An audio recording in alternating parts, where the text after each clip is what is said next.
નમસ્કાર, હું છું પ્રિયા અને તમે જોઈ રહ્યા છો જનતા કી જાણકારી ન્યૂઝ। નજર કરીએ આજના સમાચાર ઉપર। સુરેન્દ્રનગર લોકલ ક્રાઇમ બ્રાન્ચને મોટી સફળતા મળી છે।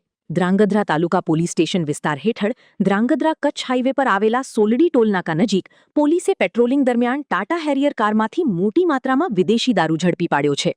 પોલીસે કારની તપાસ કરતા અલગ અલગ બ્રાન્ડની વિદેશી દારૂની બોટલો મળી આવી હતી, જેની કિંમત અંદાજે 4.45 લાખ રૂપિયા હોવાનું જાણવા મળ્યું છે।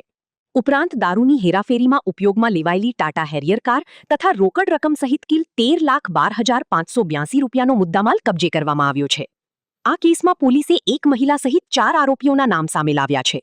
પ્રાથમિક તપાસ મુજબ દારૂ મંગાવનાર, પહોંચાડનાર અને વેચાણ માટે વ્યવસ્થા કરનાર શખ્સો સામે ગુનો નોંધવામાં આવ્યો છે।